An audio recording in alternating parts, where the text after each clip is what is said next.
There's just something about getting away to the Smoky Mountains. Step out on a hiking trail, zoom across a zip line, splash at water parks, shop till you drop, and say hello to the statue of our hometown hero, Dolly Parton.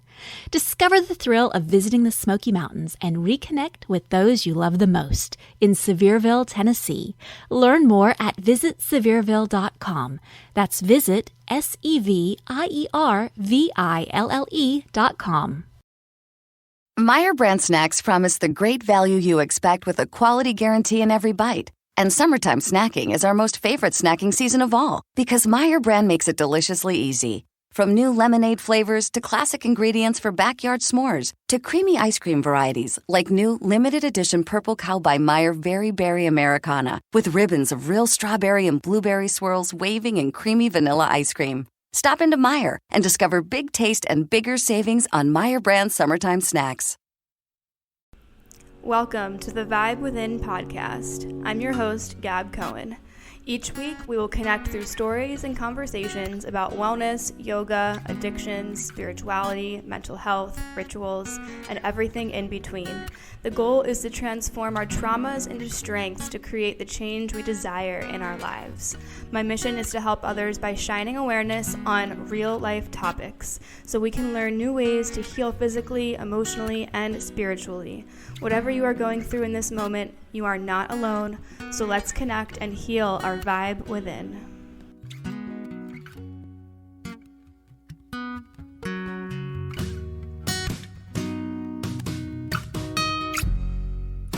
But how can I transform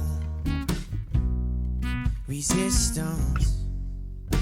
Release that struggle and harm into calm energy.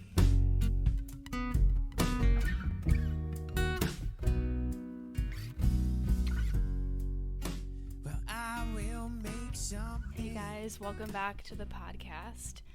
This song is by my friend Matt Bellina. This song is called Brand New Brain, and I helped co-write this song, and he wrote all the music, all original music. Matt Bellina, go follow him on Instagram. I'll put his information in the show notes. But Matt and I have been collaborating on some songs, and we are working on an EP that hopefully will get up on Spotify soon. But all of his music is super fresh, super good vibes. Like, I know I've talked a lot about how music is a really weird thing to me recently, and how music can equally be as triggering as it can be healing. So I've noticed that I have not been listening to music that much recently because of the effect it has on my emotional state. If a song takes me back to college or high school, it's usually not a good thing. It's usually connected to memories or trauma or things that I just don't want to feel. And music has that capability of kind of triggering and activating your body so that it can feel the same feeling that you felt that day of wherever that song resonates, wherever it hits in your past. So that's just my little spiel about music. I haven't been listening to too much music recently, but whenever Matt and I collaborate on a song and he sends me what he's been working on, it really just hits and it feels good whenever I listen to it. So that's that. I hope everybody is doing all right. I am excited for this episode to finally share it with you. This episode is with me and my friend Val, one of my best friends from art school. We've known each other for, over a decade. And in this episode, we talk about relationships, falling in love with potential, toxic relationships. Val talks about her divorce. She talks about different phases of her life and different relationships. We talk about what it means to have these rose-colored glasses on and to fall in love with people's potential and try to fix them. We talk about rock bottoms and challenging experiences that we've gone through in our lives. And I really feel like this episode is gonna resonate with a lot of you guys because it's not just about relationships. It's about mental health. It's about really just becoming who you are and being okay to be alone, being okay to be single, living your life, success, entrepreneurship, career. Me and Val can talk for hours and hours. So this is just the first episode with me and Val, and she will be a reoccurring guest coming on the podcast, which I'm super excited about. Val lives in New York. She's a photographer. She does amazing work. I'll put her information in the show notes, but you can follow her on Instagram. Her Instagram is Good Exposure. So I will keep this intro short, and we will just get right into the episode. Enjoy. All right, so I'm with one of my dear friends, Val, and today when I was thinking about our episode, which has been a long time coming, we've been wanting to do this for a really long time, I was thinking about how we did not meet on Instagram, which is how I've met a lot of people who have come on my podcast, is through Instagram. We met in the wild before Instagram was an actual thing, and we were doing like hood rat Instagram shit before Instagram was a thing. Like, we were doing photo shoots and you were putting filters on my photos before Instagram was even a fucking thing. Like, yeah, that's crazy to think about. That's super crazy to think about. What were we even making content for? That's my question. That's okay. So Facebook, literally. Or like our blog. I didn't even have a blog, but I know that you did because of your photography stuff, and like, so we met while we were both in art school, and I think you just like I love taking pictures of fashion stuff, and you love taking pictures of, like, you just loved like the lifestyle kind of like photography at the time. So we just kind of like meshed, and I remember you like coming up with these ideas, and then like watching you edit and do Lightroom and Photoshop, and then I guess we would just post your photos that you would take on Facebook. Yeah, I guess it was Facebook. No, I was trying to like impress my family members, I guess. I don't know. Like, how did we even meet though? I honestly don't know if I Quarterdeck. remember. Was it in? It was Yeah. Quarterdeck. Okay. Yeah. So yeah, we worked at a restaurant together. Both lived at the restaurant. So, which is ridiculous. Yeah, when I look back at this time, like, this is, I mean, we met like the most prime time of our lives, I think. Like, I got that job at Quarterdeck, and you were working there, and I like needed a place to live, and you were training me. You were like my waitress trainer. You were and you're like, oh, yeah, you go to AI too? Oh my god, cool. And then like, I think you were like 22 or 23, and I was like 20 maybe. Yeah. And like, you were like, oh, you need a place to live? Oh my god, the apartment upstairs is open. And like, it just happened like that. And then all of a sudden, me and you are like best friends.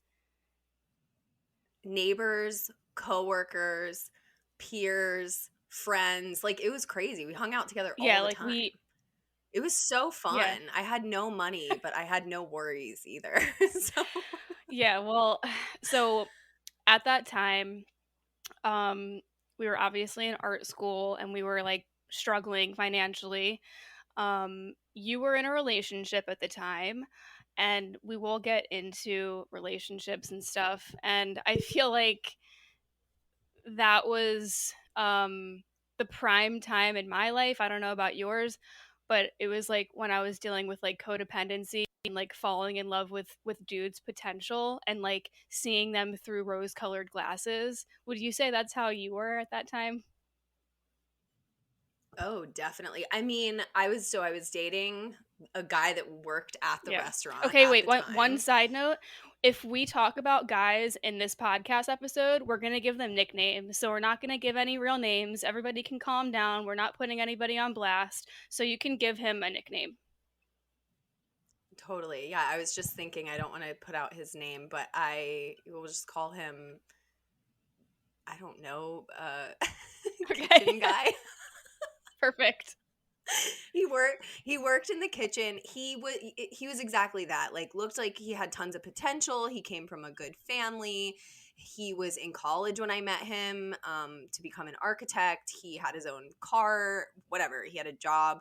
And by the end of it, he was like dealing drugs, and like out of my apartment, I remember his dad came into town one time, and he told his dad that the apartment he was living in was his apartment, even though it was my apartment and he hadn't paid any rent there. And he told me like 30 minutes before his dad showed up. So I had no way to like get out of it. It was so awkward. We went and sat across the street at a restaurant, and his dad was like, "Oh, I'm so proud of you." And I had to sit there and just like endure. And it wasn't even a nice apartment or anything to be proud of, but it was just so fucking weird. I don't know. And what was the straw that broke the camel's? I think it was because I met my ex. At that time, I met my ex. We'll just call him my ex because I was with him for 7 years. And I think I eventually had the balls to like call it quits with Kitchen Guy because he was the worst. Okay, wait. So I didn't know that Kitchen Guy was in school for architecture, because my ex, I call him Chef because I've talked about him on this podcast before. His name is Chef because same fucking thing. Met him at Burger and Beer Joint, and he was like a chef in the kitchen. Yeah. He was in school for architecture. Like, so many parallel lines that I didn't know. And then he started selling weed. But like all the guys that like I was into between ages 18 to like my late 20s were definitely into drugs, selling drugs, doing drugs, partying. That's just the basis of it all. Yeah, I mean, I've pretty much always smoked weed since I was 19, but I've never done really hard drugs. Like, I've never really I put cocaine in my mouth once, I think. But I've never like railed lines off of a hooker at a strip club in Miami. You know what I mean? I've just never done that. That never was my lifestyle. But for some reason, I was always around these people that did that. And I never judged them, but I just, like, when it came into my home, I was like, okay, like, this can't be like a coke house. We can't do that. So yeah. And then I think he was like cheating on me too with the girl downstairs who would like sit at the bar and get a whole pint glass of warm Captain Morgan and then just sip on it. What the fuck? It was so gross. Dude. I cannot. Fort Lauderdale was so ratchet. Like, looking back, I'm just like, I can't believe I survived. Well, honestly. I mean, I know some of the listeners are actually very Fort Lauderdale based and Miami based and Florida based, so some of them will probably know exactly what we're talking about, because Fort Lauderdale is just a fucking straight up college town, drinking, partying, and we were going to Art Institute, which I want to say it was a good experience. I learned a lot. I learned about myself. I learned a lot about art and marketing, but so much trauma happened by going to that school. Like, for real. Mostly financial trauma. Well, not only financial trauma, but like sexual trauma and like toxic relationships. And like, I'm not blaming AI, but all the people that I met in my Florida life came from AI. And especially when I was living in the dorms, I think this was before I met you, but it was really, really fucking weird. I mean, pills, cocaine, just every drug imaginable. Yeah, I never lived in the dorms, but I remember going there because Chris lived there, my friend Chris, and I can totally shout out Chris. What up, Chris? He's just a good friend of mine. What up, Chris? If you're listening, Chris is the shit. He lives in New York with me now. Not with me, but he lives in New York with his wife. Jenny. Hey, awesome. Jenny. Hey, Jenny. Hey, girl. Shout out. We love you. But yeah, I used to go and hang out there a lot, and I could totally feel that vibe. Like, there was always drugs around and stuff. And AI it was weird. If I look back, I don't think I ever dated anyone at AI. You're lucky. Which is so strange to think about. Yeah, definitely. But I don't remember, like, I don't think I ever had like a crush on anyone in the photo program or anything like that. But there was just a lot of like weird things that happened in my time in living in Fort Lauderdale, and I am going back on Friday to hang out with a friend, and yeah, I'm having a lot of anxiety about it because there's a lot of really good things that happen there, but a lot of bad things too. And most of the good things that happen were under the guise of like drugs and alcohol. So, or I guess just alcohol for me. But yeah, it just is a really, really weird time in my life. But also, I have so many good memories, like hanging out with you all the time and like going to the beach. I was so tan. Oh my God, I was so tan.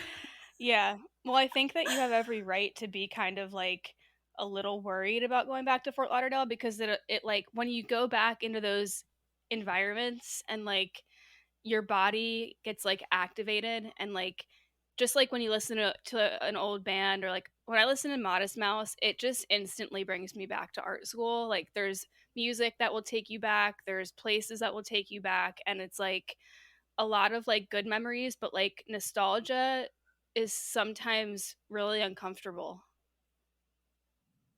Yeah, I think that's what I'm afraid of. Like, I know that there's going to be things that I miss, like, oh, I can't wait to go to this place or eat here or whatever. But then there's going to be a bunch of things like that I maybe don't even remember that make me feel a certain type of way. And I'm a little nervous for that. Like, it's really just the unknown.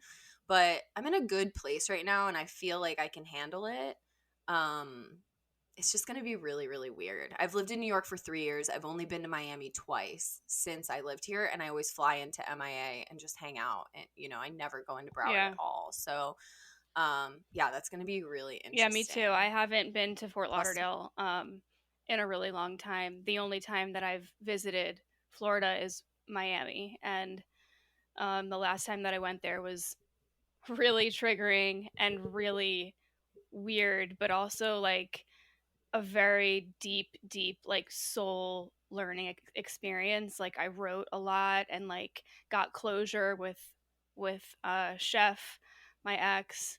So I think it'll be good for you because like you can kind of like rewrite your Fort Lauderdale story in a way, like kind of get that closure that you needed. Like Fort Lauderdale is like kind of like a relationship.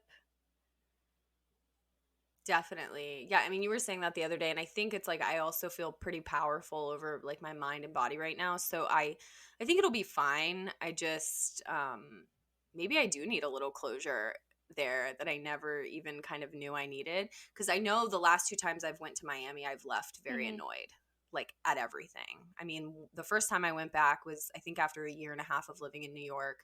I had a full mental breakdown at brunch in Coconut Grove, like fully, like screaming at my mom. It was so stressful. And I had been so good for a year and a half in New York, and I went down there and I was like, I don't even know this person. Like, I'm screaming. Yeah. What the hell? I haven't screamed since my last relationship, And then this last time I went in January, I went for my birthday, and it's just same thing. Like, I was so uncomfortable. It's hard not to compare to my life now. So that's what I'm trying to do, is when I go there, I don't compare it. I think really like tough. When you're in a place that has been so traumatic in ways, like it can bring like the worst out of you. Like like when I'm at home I'm living with my mom and my stepdad here. I feel like the worst comes out of me here, like a version of myself that I just do not like. And when I'm around other people in like a different place, like that's why I'm going on this trip to Mexico, because I need to feel like who I am when I'm not in this environment around family or around like a traumatic kind of energy, Yeah, I think that's really important. I'm going to take a solo trip to Mexico too. I was actually looking at places yesterday, but I just, it's weird. Like when I'm in New York and I'm in my apartment, I'm the best version of myself. And then when I go back to Miami or, home, even Miami it sort of feels like going back to your hometown at this point. Like I lived there for so long, like 15 years in South Florida collectively, that it just feels like a big thing that I realized last time is everybody was sort of treating me like I was the same person I was 3 years ago, right? Because they haven't seen me in 3 years. So they're just like, oh, do you want to go get drunk? Or do you want to they just were like assuming I was a certain way. And I felt a lot of pushback from people. And I had to just remind them like, hey, I'm not going to fight with you. I'm not going to get drunk with you.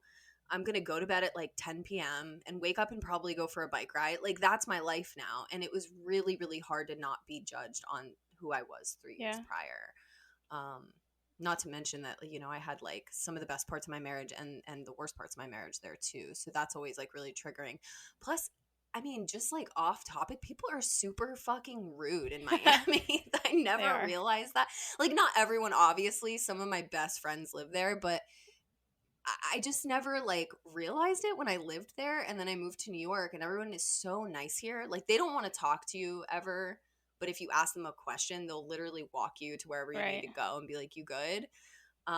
Whereas in Miami, people are just like, they're really negative. Like, this negative energy is just in the air, and it's so hard to deal with. It's a weird energy. It's like everybody's kind of like in this weird stuck up, like, or you're a foreigner. You just like don't even know what the fuck is happening half the time you live in Miami. Like, I love Miami because I mean, I taught yoga there full time. I like made my life there, and then a lot of fucked up shit happened to me there too. So it's like, when I went there in August, I got closure not only with my ex, but I got closure with the city in general. And I actually felt really good because I was able to hang out with my gay friends, and like my gay friend let me stay in his penthouse that was empty for the time being. And I love a good gay friend with a penthouse. Right? He was like in Miami. He was like, you can stay in here. There is no furniture at all. I slept on a fucking blow up mattress, and it was a vacant apartment, and that's where I filmed a lot of yoga classes. And like, so it was like a good experience that like I needed, because the last time I was in Miami, I was scammed by a real estate agent, had to put my shit in storage. It was like it was traumatic the way that I left. I left my yoga jobs, and I just kind of told them that I needed a break, but in reality I was homeless, and I didn't want to like tell them that. First of all, is there anything more Miami than like an empty penthouse and mattress on the floor? Like, it's like most Miami. Hold on, you're sounding like an alien right now for some reason. Whoa. Plug it in and then plug it out, maybe. Did I move the mic? Is that better? It sounds kind of okay. Now it's not making that sound. Okay, good. Yeah, it's fine now. Yeah. Okay, cool. I just can't move or breathe. I just bought like the $10 mic on Amazon. Yeah. Is there anything more Miami than like a penthouse that's empty? Yeah. I mean, it was. I don't know. That's and my so gay funny. friends are just. I mean, you know the importance of gay energy. Oh, it's in my life every day with my brother. I don't know what I would do without it. I just need it. We were out at brunch today, and he's like, ugh, I just love money. We're just eating a salad. He has like the best one-liners. So funny. Yeah, if we link my Instagram, my brother has a whole series on my Instagram of shit that he says. I kind of want to go back to what you were saying before about how you lived in South Florida for like 15 years collectively, and some of the best memories and some of the worst memories of your previous marriage were there, and like that could have been why you were obviously like kind of activated or whatever. And like I mean, I knew you before your marriage, during, after, and now, so I'd love to hear kind of like just like the experience of what it was like going through that kind of breakup, because it was not just your typical breakup, it was a divorce. And I know that a lot of people listening have gone through something like that, or maybe are right now. Yeah, I mean, I don't even know where to begin, but there's a lot of people that don't know me from before it, so it's really cool that you do. Yeah, there's a lot of amazing memories with this person. I mean, I remember in particular when we first met, I mean, the way that he did it was just so sweet. He like bought me something that I had mentioned. We worked together, and he bought me something that I had mentioned I wanted, even though I had a boyfriend. It was just not even trying to get in my pants. It was literally just like, I want to be your friend. I heard that you wanted this thing. I'm not your secret Santa. What was it? Have it. I mean, obviously it was perfume. I knew it. I remember this day. Okay, go ahead. Keep going. Yeah, like at the time, like Daisy was like Gucci to me. So like I could not afford it. And so he bought me like a small bottle of Daisy and I thought it was just the sweetest thing. I mean, I guess he was trying to get in my pants now that I think back, but yeah, he was just really, really sweet. And I remember this one time we were driving over the causeway in Fort Lauderdale and I was like looking out the window and I don't think I'd ever felt that amount of like happiness or joy in my entire life. I was like, I can't believe I'm so young and I found this person and I have so many years that I get to spend with them. I'm so lucky. And I was overwhelmed to the point where I was like crying. And you know, we had a lot of really good years together. We did everything really slow. We like dated for a couple years. I eventually moved in with him and his cousins on Fort Lauderdale Beach because I didn't like my roommate situation. But, you know, we put a timeline on it. We got our own apartment. We moved to Miami. And then pretty much right after that, it just went downhill from there. Like literally the first day I moved into that building, like shit hit the fan. And I don't know if there was ever a way to avoid that because I truly thought I knew him. I mean, we had been dating for like almost 3 years before we moved in together.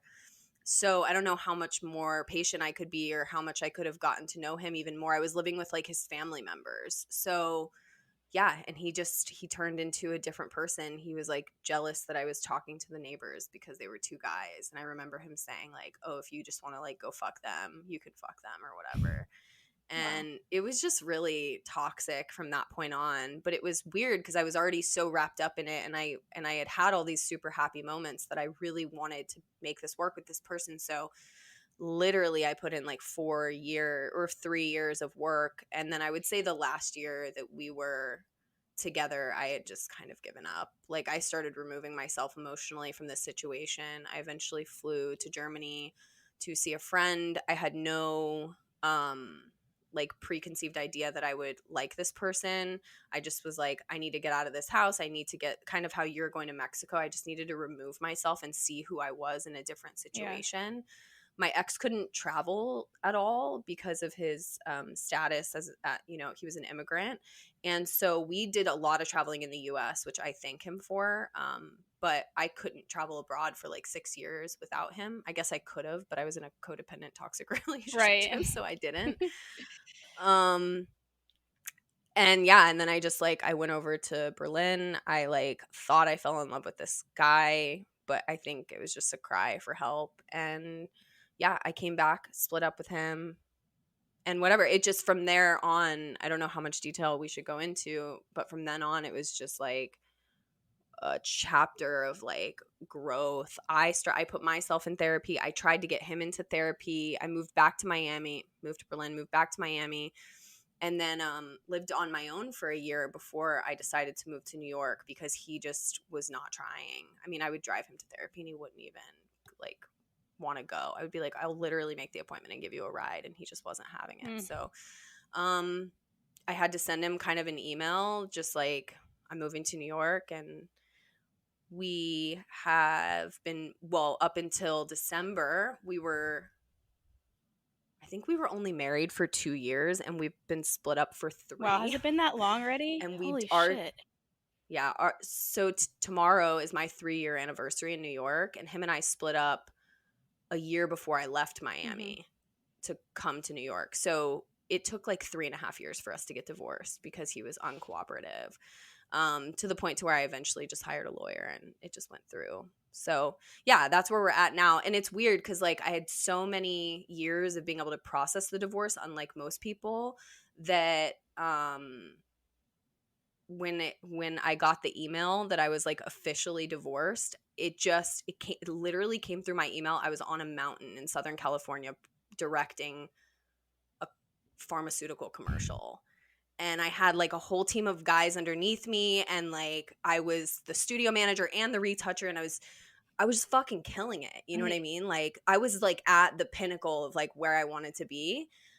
And I got an email and it was like, you're divorced. And I was just like, okay, where's craft services? Like, I need coffee. You're like on a mountaintop, like, fuck yeah. Like, that is such like crazy like symbolism and like an example of like how funny like the universe is. Like, I think like the universe or like our spirit guides or like whatever you want to call it has like a really funny sense of humor because you know, there's times in my life where I've just been like standing there like, wow, this is literally comedy. Like, I remember when all that shit went down in Miami, when I got scammed by the real estate agent, put all my shit in storage.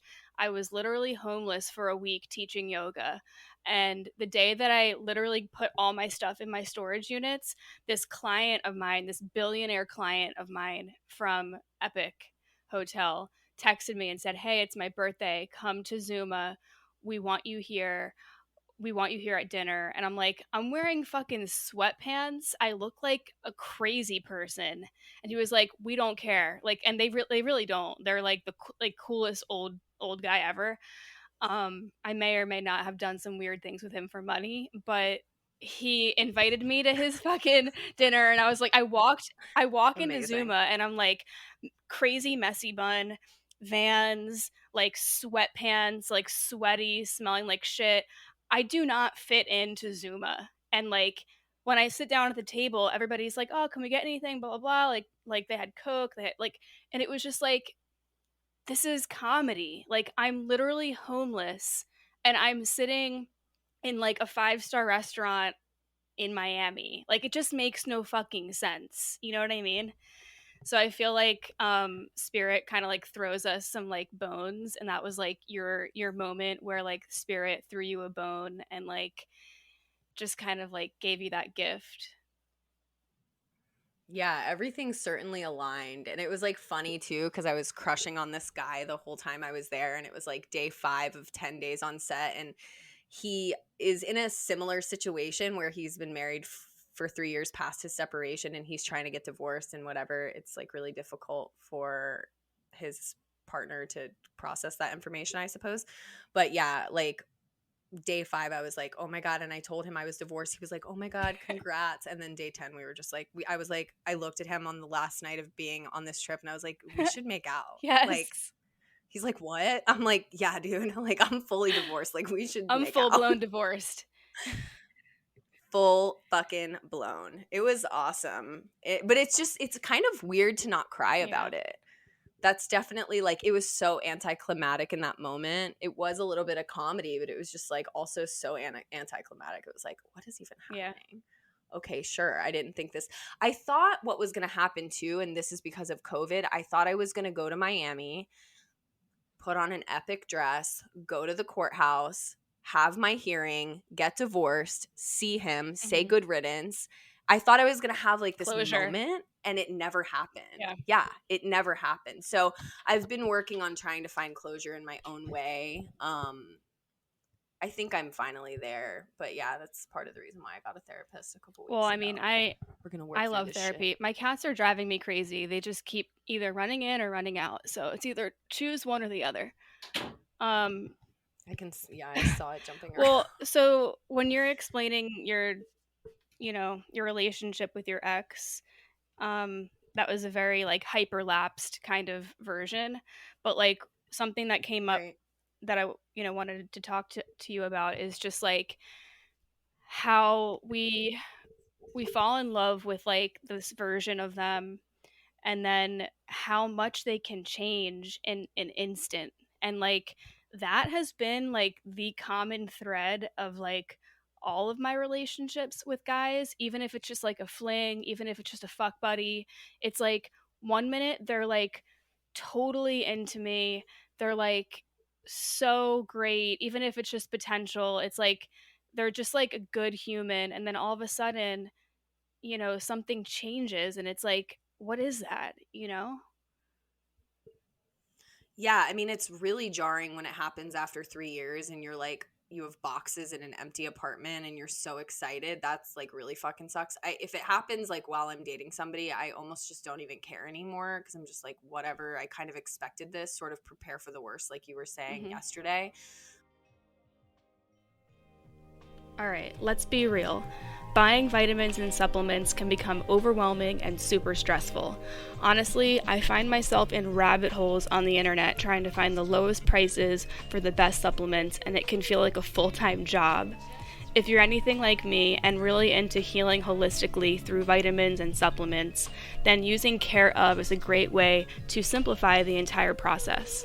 The best part of Care Of is that they specifically curate your daily vitamin packs to be exactly what your body needs to function at its best. All you do is take a quick 5-minute online quiz, and you can even customize your daily supplement packets too.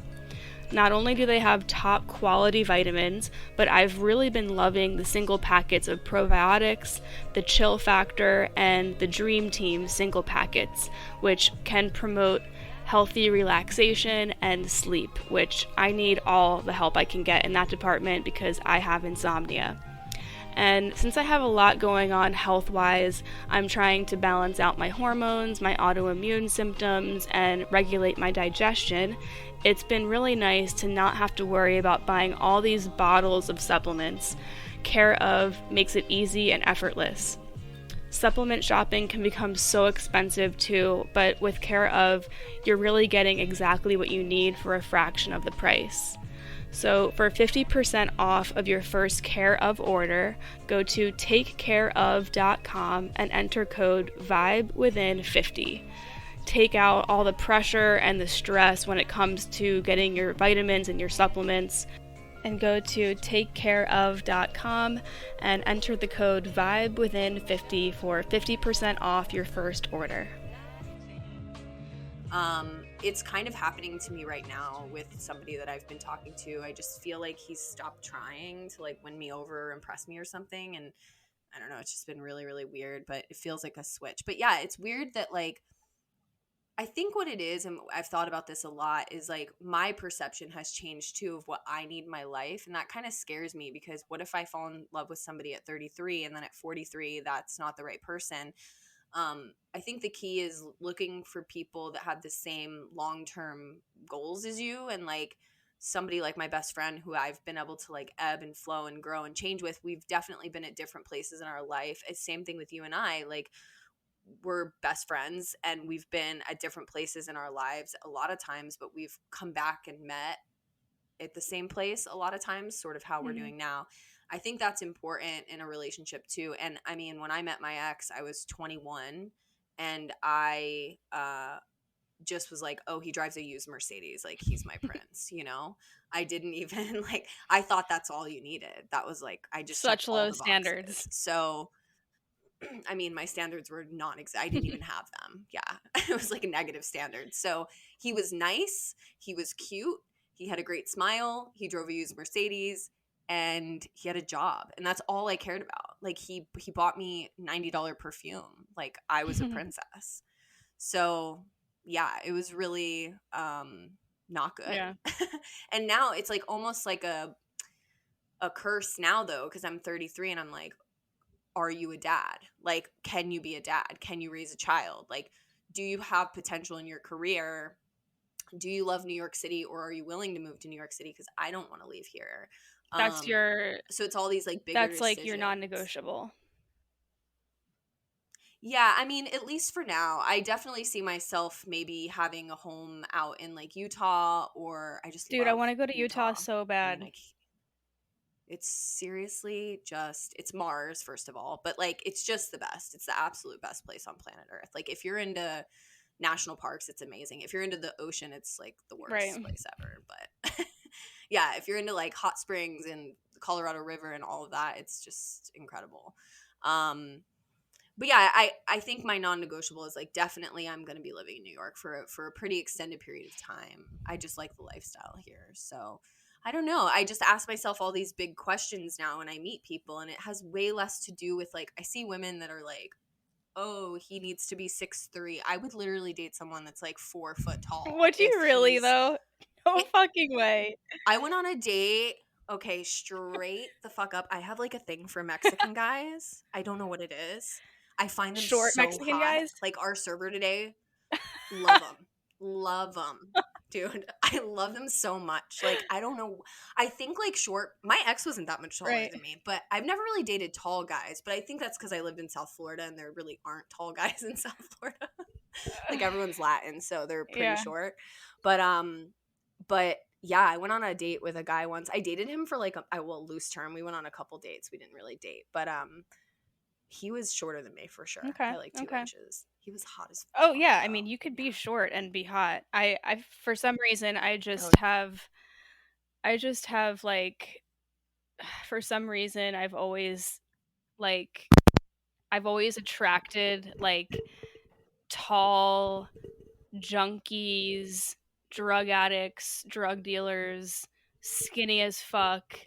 Like, I guess that's just what I've attracted. But basically, okay, so what you were saying makes sense. Like, It's Macy's July 4th sale with an extra 20% off with your Macy's card or coupon. That's on top of great deals like 25 to 50% off summer tanks, tees, and more for everyone. And don't miss other great ways to save during our lowest prices of the season. 20 to 65% off furniture, mattresses, and rugs. And 40% off women's shoes during the great sandal sale. Plus, Star Rewards members can earn even faster during Star Money Bonus Days. Savings off sale and clearance prices. Exclusions apply. Tired of waking up hot and uncomfortable? Start sleeping cool on the Tempur-Breeze by Tempur-Pedic. It's engineered with a revolutionary cooling system that pulls excess heat away from your body to help you sleep deeper all night and wake up more refreshed every morning. During the Tempur-Pedic Summer of Sleep, save $500 on all Tempur-Breeze mattresses and experience your coolest sleep this summer with our best Breeze savings of the year. Learn more at TempurPedic.com. like, you know, the no standards thing.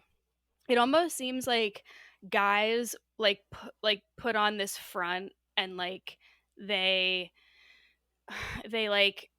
kind of have to win you over. They kind of have to like lure you in, and then when they lure you in and like you're in the bag and they know that they got you, they can kind of like let loose a little bit and then like go back to that shitty person that they really are because they won you over, or they think that they did.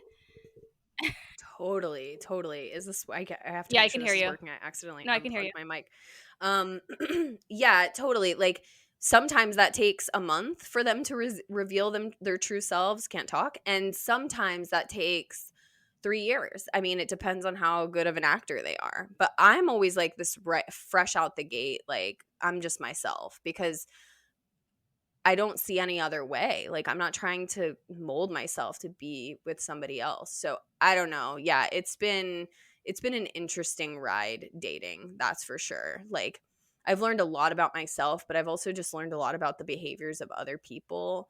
I don't know. It's been really Yeah, crazy. because I mean, the whole first thing. couple years you were in New York, you were like serial dating. You were like on another level. I was on Hinge. I was Hinge. Like I would have like 4 dates lined up a week, but most of them never played out. I mean, obviously I'm still single, so all of them never played out, but I would go and get coffee with a guy in the morning and then go and grab wine with another guy at night because I was just trying to meet people. And I think part of it was like I wasn't really trying to find like a husband or anything. I mean, I had one at that time, but I was trying to like just meet people in New York, and actually a lot of cool things came out of it. Like I've met some really good executive producers and designers that I've worked with. I'm doing a shoot when I come back from Miami with this guy that I kind of loosely dated for like 6 months. We never slept together, but we definitely were like intimate or whatever and slept at each other's houses and things, and now we're just friends and it's really great. So I don't know. It's been like exciting, but also just like it's a huge waste of time too, I feel like. I mean, out of all the dates I've been on, which I would have to say is probably over 50 or 60, I've really only truly, I mean, my old roommate, I didn't meet him on a dating app. We met at a coffee shop, but him and I are still really close friends. And then this guy that I met this past summer, him and I are still really close friends. But other than that, I haven't made any new friends in New York. Yeah. Yeah. Obviously, I can't do that this year. Yeah, I mean, it's different with COVID, but yeah. I feel like you're really good at meeting people and putting yourself out there and just going out, and like that's really admirable. And you also do work with a lot of people in your industry and stuff like that, so I guess that also connects you to a lot of people. But like one thing that I struggle with is like, I'm a yoga teacher and whatever. I'm like, I do meditation, and like one part of me like really loves people and one part of me like really hates people. Like, I feel like the last few years I've been tainted with a lot of different guys who have ghosted me or fucked me and then, tossed me, or just like situations that have happened to me that kind of have left me bitter. And then that like forced me to kind of like go inwards. Um, and so I've been focusing on like, meditation and therapy and stuff like that. But for me, like when I meet someone or say I'm going to go out on a date with someone or whatever, like if they're like catching an interest with me, um I feel like I just want to be honest with them out the gate, like, hey, like I'm going through like some stuff, like I'm dealing with like I'm newly sober, and like where's the balance though? Like do you just tell them everything at once, or like I don't know, what's your take on that?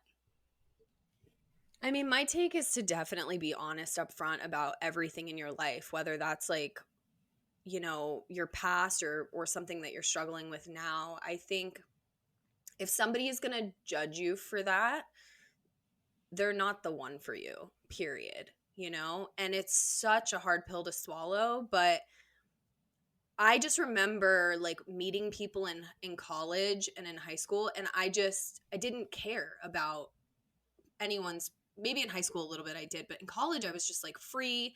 I was making like $50 a night waitressing. I mean, no one could tell me shit, So like I didn't give a fuck. I was just like, this is who I am. And the people that I attracted were like-minded people because I was being who I was. And it's hard to do that when you're on like dating apps because there's all this anticipation right up front. I almost wish there was like an app where you could like meet groups of friends or something. That would be really cool. But yeah, I think for no matter what it is, whether it's something big you have to tell them or your past that you need to explain, just say it right out the gate. Like, if they don't like it, Right. bye, Yeah, it's kind of like what we were talking about the other day, how it's like information. Yeah, it's information, exactly. And like something happened last night where this person I've been talking to for the last 2 months, we've spoken every single night. And last night or yesterday around like 3:00 we talked, and he never texted me back. And then this morning he was being super nonchalant about everything. And it kind of pissed me off because it was like, I was worried about you. I'm worried about your dog. I'm emotionally kind of tied to this situation now because you've been codependent on me. Mm-hmm. And I don't know, like I'm supposed to talk to him later. I don't know if that's actually going to happen, but basically what I'm going to say to him is like, you need to act how you want me to act, Like if you want me to care about you, you can't act like this. If you don't want me to care, keep doing what you're doing, boo, live your life. But I'm not going to like give you energy that you're not giving to me. Yeah. And it really annoys me when people make excuses like, oh, I've been so busy with work, or, oh, I'm just really stressed out right now. He said something like, I didn't text anybody last night. And I was just like, I'm not anybody. Right. I'm somebody that you've been talking to every night. And if you want this to grow and become a thing, which I'm pretty sure you do, then you can't treat me like everybody else because I'm not everybody else. I mean, truthfully, this is a little dramatic, but like truthfully, if we're dating to find a partner, you should be treating me like I'm the person that's going to eventually carry your child. You're not treating me like that. You're treating me like everyone else that you've met at the bar. Yeah, what the fuck is that game? It's like that's the energy that like has stuck with me. This energy of like how it's cool to not give a shit, how it's cool. Like I was just listening to a podcast about dating and sex before we started this, and the guy was like, when a girl, rejects me, or, when a girl like doesn't give me the time of day, that just revs up my engine to want her even more. And it's like, that is such games and fuckery, and that's like fuckboy mentality. Like, and I've dealt with so many fuckboys in my life that have literally made me to this person that I am today, where I just don't have patience. I kind of look at men in like this like, you're not kidding, you're not fooling me kind of mentality. Like, you're not fooling anybody. And like, I don't know, I have a very, very low tolerance and low bullshit meter now that just kind of, I don't know how to get past it. It feels like a block. Yeah, I mean, I have a friend who's dating simultaneously with me. Like, well, she's actually not dating that much right now, and neither am I, besides this person I've been talking to. But she is the same. She's like, fucking fuck men. Like, they're the worst. And you can't approach it like that, because obviously the person that you're going to fall in love with is out there and they don't suck and they're not shitty. So you just have to be extremely open-minded, which is so hard. But I heard this thing once, and this is when you were talking, this is what I didn't want to forget. Men don't chase women, boys do. And by that, I mean, men will recognize directly what's in front of them. They'll just be like, oh, okay, she wants me and I want her too. Boys want someone to chase. And that's the difference. And I'm not looking for a boy. So anytime that I open up to a guy and he backs away, I just see that as like, oh, you're a boy. Okay, good to know. You're immature, you're like emotionally immature, to the point to where you can't even say to me, hey, I'm really just not feeling this vibe. Like, can we be friends? You know, which is what ended up happening with this person that I'm shooting with when I get back. Like, we just sort of pivoted. We just redefined our relationship like two grown-ass adults do. I mean, and he's 40, so that makes a lot of sense that he's able to be mature and kind of the only other person I've ever been able to do this with was men that were international, like not American men. American men, for some reason, just like don't have the emotional capacity to just like be like, hey, I don't think we're sharing the same vibe, you know? What's funny is like most of the time the other person's feeling that too. And I wish people would just say what they feel. That's something I've been trying to practice. But yeah, I don't know. If a guy like wants to chase me, I don't feel like running, you know? Yeah, I mean, it's just like guys, I feel like guys get off on the chase because it's like a sport, and then once they catch us like a fish or something, it's like this adrenaline rush that they get. And it's like there's something to be said that like if the girl makes it easy, then it's like not as fulfilling for them or something. Definitely. But again, I just think it's boys that do this. I think men are mature enough to know, like they're emotionally in check enough to know, okay, I'm ready. I want a woman in my life. I'm ready to have a family. I'm going to be her partner and represent her through thick and thin and have her back. And that's a man. Like you can fuck a man and he's not going to be like, can you go? Or I gotta go, or whatever. He's gonna lay next to you and talk to you and have a conversation with you because he cares. I mean, obviously a lot of that is like chemistry and whether or not you're in the right place at the right time. I also heard something recently that men, straight men, maybe gay men too, I don't know, but men can't settle down with a woman until they feel like they can take care of her.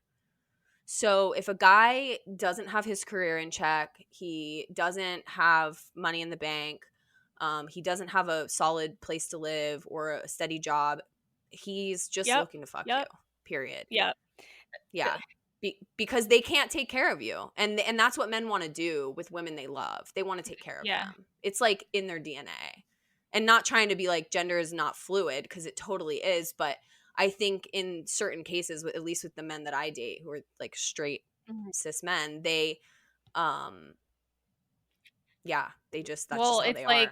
I think we were talking about this the other day too, about how that broke dick is like good dick because they're either relying on you for housing or they're fucking relying on you for this or for that. Like with my ex, with Chef, he was living with me like almost instantly because he was like in this weird like living situation thing, and I was just like, well, why don't you just live here, we always hang out.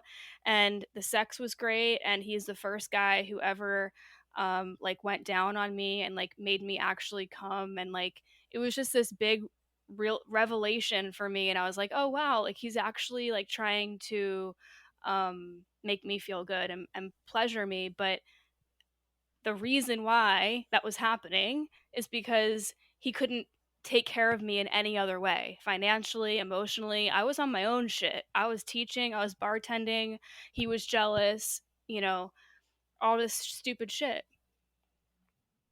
Yeah, I mean, it's funny because I'm going to use the word tool, but like that's the only tool he had in his toolbox. He didn't have anything else to work with. And then the jealousy of you working and doing your thing comes from him feeling insecure. My ex used to do the same thing. He came in and sat at my bar one time, and some guy like had perpetually been coming there for weeks. He was not my type at all. He was really young and nerdy, and like anybody could have looked at that guy and been like, Val's not going to leave her husband for that guy. Like, I mean, no offense to that guy. I'm sure he's going to find a girl. We love nerds, but we weren't the same. We weren't the same person, like, period. And he handed me his number, and I just took it because I don't know. At that time, I didn't know how to, like, kindly reject somebody. I was not very assertive. I was very just like, oh, okay, like, I have zero fucking boundaries. So I just took it and put it in the register, and my ex saw it go down, and he just, like, lost his mind. And I don't think it was because he really thought I was going to cheat on him. I think it was just because he had no control over the situation, and he wasn't happy with his job. And here I was thriving, making money, making moves in my career, becoming a beverage director, meeting all these people working at Gramps. And he just didn't love it. He was just not feeling it. So that was his defense mechanism, I think. Yeah.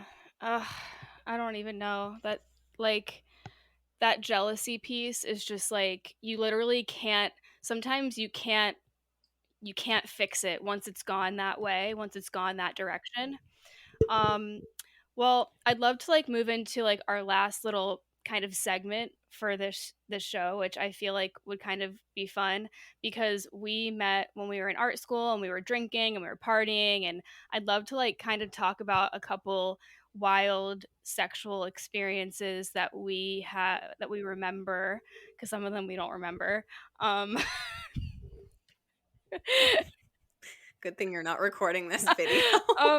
My face. So I'd love to just kind of talk about some sex tales that have kind of stuck with us, and when we look back, we're just like, wow, holy fucking shit. You first. I mean, I was just like, I haven't really had that many crazy things, but that's bullshit. I had my first threesome in Fort Lauderdale. That was really fun. How old were you? Yeah. This was probably when I was like 23, 24. I was hanging out at my ex's house, and we started hanging out with this girl. She was just a friend, and we were like drinking and whatever and hanging out, and him and I had already kind of started talking about having a threesome. We were at the best place in our life ever in our relationship. Like, we were so happy, so secure, so sexually taken care of, and we were hanging out with her, and he was just like, I was like, what do you want to do tonight? And he was like, both of you. And I was just like, hey, do you want to like have a threesome? And she was like, yeah. How drunk were you? And it was awesome. Really? Not drunk. We were drinking, but we weren't. It was the most healthy thing I think we had ever done in our relationship. Like, she ended up marrying a woman, which I think I was sort of like this open this door for her. I think I was the first woman she ever slept with. Maybe not, but I mean, by no means do I credit myself. That lesbian popping that cherry. She was like so chill about everything. I never felt like she was gonna like try and get him from me. I mean, it was to the point to where one day I remember because we had multiple threesomes. This went on for months. Okay, I didn't know about this. Yeah, it was. I don't know if you told me about this. Really? That's so crazy. Oh my God, that's so funny. And yeah, so I had to leave one morning to go get on the Thriller like tour boat in Miami with my uncle that was in town from Germany. He's like the classiest guy. I show up, I'm so hungover, I'm still on Molly. And I just left them together. Wow. and they totally like had sex like 3 times that morning. But I was so secure in my relationship that I didn't even think anything of it. I was like, sure, fuck, whatever, I'll be back later. And like they went out to breakfast, she went home. I never felt like he was going to leave me. We were just so secure in our relationship. It was beautiful. Holy shit. So that's kind of a crazy. Yeah. Yeah, I don't know if that'll ever. And I was just in Miami, like on this speedboat doing a tour of like Pablo Escobar's house, and the music is like Thriller. Wow. And he's just it was so crazy. That's crazy. So fucking dope. Like, I mean, that's like, I mean, and that's so crazy to see the polarities of how that relationship went, like from being so secure to then him, you know, becoming jealous, and just things fizzle. You know, people like literally change. Like people's energies change. People just change, yeah. I think you have to meet somebody with the same type of work ethic as you. Like because at the end of the day, that's what's going to define it. Like he never wanted to grow and change and be better. And if I did something bad, he held that to me for like the rest of my life. So now my rule going into relationships, and I learned this from my brother, is my brother's like, I'm allowed to change my fucking mind. And I'm exactly the same way now. It's like one time I think I had said to him, and I know we're supposed to be talking about sex, but like one time I had said to him, oh, I really like this song. And he was like, we were both very into music and had a big vinyl collection. And he was like, oh, you like house music now? And it's just like, yeah, maybe. I've been with you for 7 years. I'm not going to just be the same exact person as when I fucking met you. That would be so fucking weird. And I just always were. That would be so weird if I never like grew and changed and became a better person and opened myself to new possibilities. And I just felt like I was in this like really weird box. Yeah. But anyway, during that time of our relationship, we were amazing, and we were sexcapating. Well, yeah. And it was awesome. Fuck. I mean, tell me a time. I'm trying to like, I have so many weird fucking scenarios, but like literally fucking scenarios. I would say, okay, so one of the guys that you actually do know who I hooked up with, let's call him Dreads. You know who that is. I met him when I was like fucking, I think I was like 20. I was not of age to drink.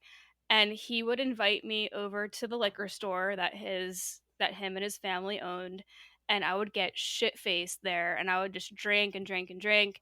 And I remember one day we went upstairs to like where all the beer is and like where the fridges are, and like we fucked in the cooler fridge. Like, what the fuck? Like the walk-in cooler? First of all, that is the most opportune place to have sex in South Florida. It's so hot. And it's so right. Hot. And it was during the summer. But honestly, like now that I look back, like that is such a fuckboy thing to do. And like I was so about it. Like I was just so into it. And I think he was like the first fuckboy that I was interested in. And like it's crazy because we still talk to this day sometimes. Like I hooked up with him like a couple years ago, but like it was the typical fuckboy situation where I was like so obsessed with him, and like he was like 8 or 9 years older than me, and like he would like only text me at night when he was fucked up, and like he would only sleep over when like he wanted to, and like he only wanted to hang out with me when like it was okay for him. And it was just such a weird fuckboy experience, you know? Yeah, like the doing everything on their time thing, I have a huge problem with.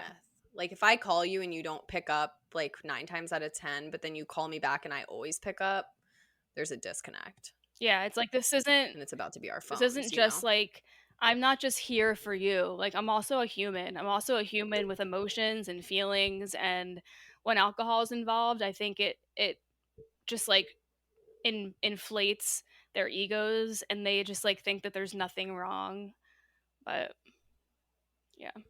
yeah, it's alcohol is the absolute worst. It's just a veil that you put over your eyes and everything seems to be okay. It's those rose-colored glasses we were talking about earlier. Like That's exactly what it is. I thought nothing was wrong in my life for so long until, and I still drink, but like I drink a lot less. Like my drinking is so calculated now. Like the other night I had some wine and I was like, okay, drink the Pepto-Bismol before you go to bed. Take a BC powder. I had a liquid IV, coconut LaCroix. Like I was ready, dude. And that's how I have to be, because I also have a lot to fucking lose now. Like I have my career, my apartment. Like I can't go off the rails, because then like no one else is holding up this ship except me. You know, so I'm trying to think of another crazy sexual experience that I had. I mean, I had. You have one. Let's do one more. God, oh my God, what would be one? Do you have another one? Because I don't think about this. Wait, hold on, real quick. Do you remember one night we drank like a whole bottle of like Crown Royal, and like. Oh, your mic is making that weird noise again. Is that better? Yeah, that's better. It kind of sounds like, okay, now it's gone.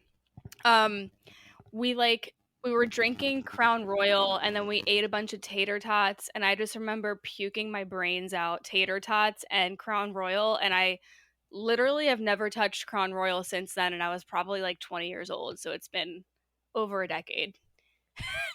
Was this when you still lived upstairs at Quarterdeck? Yes. We probably did it the night we were like having a jam sesh on the drums. God, do you remember those nights? Like, dude, we had good. Like straight up like parties in my apartment. I mean, this isn't a sex story, but when we went to see Jack Johnson, or when y'all saw Jack Johnson and I passed out, like I've never been so fucked up in my whole life. Like I'm pretty good at handling my alcohol. I've always worked around it, worked with it, been a bartender, whatever. I'm always the person that's like, I'll count the money at the end of the night, like for, you know, behind the bar, because I'm fine. But this time, I mean, I think I slept in the back of my element while you and your friend from high school drove it back down to Miami or Fort Lauderdale from West Palm. I don't even remember. I saw the opening band. I don't remember seeing Jack Johnson at all. Did I just sleep on the blanket that whole night? We were all blacked out. And I vomited directly outside of the car. Like I remember you parking the car at Quarterdeck. I sat up and then opened the door and just threw up everywhere. God. It was so awesome. Yeah, that was, I mean, I feel like that was the peak of our drinking days. And like my high school friends were visiting, and it was just such a shit show. Oh my God, dude. I bet you I had crazier sexcapades when I was living in Miami, because I was dating my ex for so long that I really didn't have like I wouldn't have counted any of the sex that I had with the kitchen guy as like that riveting. Did I have sex with people before that? I guess so, but nothing super crazy. It was just like me being in college. We would get drunk. Guys would come over. Not guys, not multiple guys, but like a guy would come over. Yeah, I don't know. I've never had sex in any like crazy places or anything like that. Oh, I've definitely had sex in someone's car in Miami. Oh yeah, time. But I can't. Yeah. Yeah, for sure. I had a crush on this guy from college for a really long time, and like when me and my ex were breaking up, he came. I think you definitely know this person, but he came to Gramps, the bar I was bartending at, and we went over to Coyo Taco across the street, and they have that like tequila speakeasy in the back, and we were just hanging out, like nothing was going on, and I went into the bathroom, and then when I opened up the door to come out, he like pushed me into the bathroom, grabbed my face, started making out with me, and I was like, oh, okay, we're doing this now. And I'm pretty sure I gave him head in like a parking lot as you would, to like validate my own emotions. Yeah, as you do in Miami. It was as you do. Yeah. Well, and it's so funny because I feel pretty rejected by that person, or at the time I felt rejected by them, like because nothing ever came out of it. I still had a huge crush on him up until like probably 2 years ago. And now it's so funny. Like what scares me is all the people that I used to think I was so in love with, I would never, ever date them. Right. Now. Like it's grotesque. So what is that? It's because our standards have changed, and it's because we are seeing with clear glasses instead of those rose-colored glasses. And like our whole energy has changed. Like we're more focused on like us and like what we deserve and like what makes us feel good. You know, it's like we've been through all the fuckboys, we've been through all the narcissists, we've been through all the fixer-uppers, we've been through all the guys who had potential, and we just, you know, we've been through all of it. So now we're just like, wow, like I'll take an equal. I'll take a not a project. Yeah. That'd be cool. Yeah. Yeah. I definitely don't want someone I can fix. I'm stoked about that. Yeah. It's going to be a lot harder for me to meet somebody, but that's okay. I'm extremely patient. I ran my numerology the other day, and it said that in like 3 years, I'll meet somebody and they'll be from my past, which is weird because that could potentially be someone that I haven't met yet. Because if it's 3 years from now, you could be meeting him now. Do you know what I mean? I could be meeting him now and then become friends or something, and then it could be from my past. Yeah. So I don't know. I'm not looking too much into it, but it definitely gives me hope. That's interesting. Well, I mean, the reason why I'm going on this trip to Mexico is honestly to integrate, and everybody knows that listens to this podcast, I've been celibate for 2 years, and it's time for me to like take little baby steps into integrating. And the way that I'm going to do that is by basically being more of a dom and telling them right out the gate, like, hey, I've been celibate for 2 years. I want to start, you know, dipping back into sexual experiences, but this is the way it has to be. This is the way it's going to go. This is the way that it's going to be afterwards. And, you know, I got to rewrite my sexual story with like safer sexual experiences, you know. Do you think you want to be a dom because you need to be in control of the situation? I think like I like not like the typical definition of dom, but like I need basically I want to dom them and be like, I'm gonna fuck you, I'm in control, and then after we're done, you can leave. And like I'm gonna be like, okay, now leave. And also you should get a hooker. like a male hooker. I mean, it's safe. Yeah, it's safe. Like I have a friend, he's a gay guy, but he gets himself a hooker every year on his birthday. See, the thing is that I feel like I'm partially demisexual because I need to have some kind of emotional, like, Right. You could just have the same hooker on rotation, though. Because then it's like a business transaction, but this person does know you and care about you. But it's also like, though, I think hookers are kind of expensive. Also, I don't think you can call them hookers. They're sex workers. Sorry, guys. I'm such a jerk. Well, I mean, it's no. And like honestly, more power. Yeah, it's something to look into, but it's basically that. It's a transaction, and it's like I'm also kind of like doing a lot of like research on edging and how I feel like if I'm in control of their orgasm and like I'm edging them and edging them and edging them, and then I'm in control, and then after we have sex I just tell them to leave, that is like so like that's gonna rewrite it. That's gonna like make me feel like okay again about sex. But yeah, I think you can totally find that person. I was playing around with BDSM like 2 years ago with this person I met here in New York. I've met him on an app that's specifically for kink, and I'm very submissive in bed. I'm so in control of my life sometimes, and I have to be this like managerial person that when I'm in bed I just like want to be told what to do. I literally, you could like blindfold me and tie me up and I'd be like, okay, whatever you want, daddy. Like I'm just like, I don't want to think about any of it. But yeah, I met him through this app and we just had all of the same kinks and we ended up meeting up. We didn't even hook up for like, it's called Field. I'll send it to you, like FEELD. It can be kind of weird too. Like I had 4 guys, like a group, like there was a profile on there once of 4 guys and they were like, hey, we just want to like have a gangbang. And I was like, I don't know. It seems like a lot. But your Capricorn ass is like, that's like a lot of work, but I'm like into it. Yeah. Like this could be a learning experience. Yeah, I definitely said no to that. And sometimes I feel like maybe I should have said yes, but I don't know, very complicated situation. But yeah, I met this guy on there and we didn't even really ever have sex. Like we did, but it was never about like P and the V penetration. Like it was him. Like I remember specifically one time I went to his house and it was just like 2 hours of playtime, and at the end of it, we never had sex. We just like kind of laid there, gave me some aftercare, like we chatted. He showed me a book he was reading, and then that's it. That sounds really nice. He cooked me dinner before. It was so nice. It was so nice. It's like such a therapeutic thing. That like sounds healing. He would like break me down to the point to where I was like crying. But it was awesome because like I literally would leave and be like, I feel amazing. Thank you so much. And he's like, anytime. And he would pay you? Yeah. No, it was no like financial transaction. But it was like a healing kind of thing. We just liked each other. We like met on this app. We both were into the same things. He had a girlfriend in Europe, and they're no longer together, but at the time they still were, and she knew about me. Mm-hmm. She knew that this was like part of his life and something that he was into, and I think Europeans are way more open to like definitely kink or whatever. But like I said, it was never like emotional or sexual. Like neither of us ever orgasmed. It was total like mind play.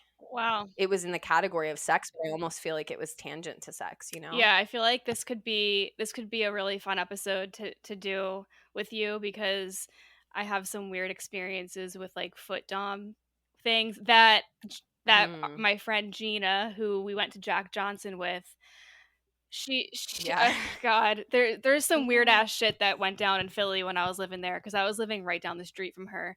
But I think that we're gonna have you on, obviously, as like a recurring guest, and it's gonna be fun because I feel like the listeners will be able to really connect on like all the fucking crazy ass shit that we've been through as friends, and like we can talk about like female friendships and how that can be like really challenging to navigate, and like falling outs with people and just everything. There's so many things that we could talk about. I can't believe it's been an hour. I could sit here all day and talk to you about this stuff. Yeah. But yeah, I'm stoked to do this. And I think we can relate to almost everyone, because now we're like working professionals and we're normal people and we're like celibate and sober and like, you know, whatever, doing all these like great things for ourselves. But we were ratchet ass hoes. Yeah, we were ratchet ass hoes doing Instagram ratchet ass shit before Instagram was even a fucking thing. So let's not forget. Yeah. Thank God. There's so much unrecorded shit. Thank God. So if people want to contact you, where can they find you? Val is a really amazing photographer and retoucher. She lives in New York. Where can people find you? So my website is ValeriePetrelia.com. Good luck spelling that. But I have an Instagram that's just @GoodExposure. It's sort of just a personal account I've had for years. I can't remember if it's on private or not. It might be on private, but if you guys request, I'll approve everyone. And from there, you can find all of my other accounts. And my website is linked there as well. Just don't message her if you're broke. Just don't waste her time. Please. Yeah, I'm nobody's sugar mama. I need somebody that's making as much as me right now. No fixer-uppers, none of that fucking shit. No, thank you. All right, that's the episode. I hope you enjoyed it. Now I want to share the full song, Brand New Brain by Matt Bellina, co-written by me. So lyrics mostly written by me, and the music all written by Matt. Enjoy. But how can I transform resistance? Release that struggling heart into calm energy.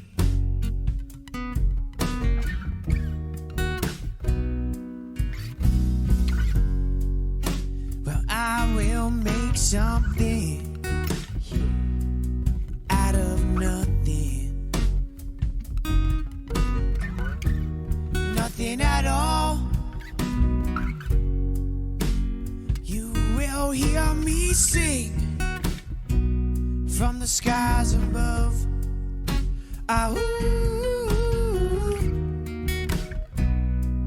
Check it.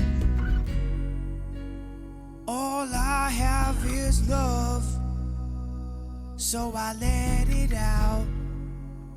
dancing to the sun until the stars come out. I don't care how it looks or how it sounds. Alchemize that pain. I got a brand new brain.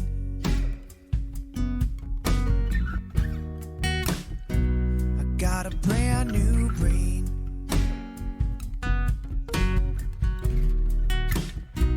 I've got a brand new brain. I got a brand new brain.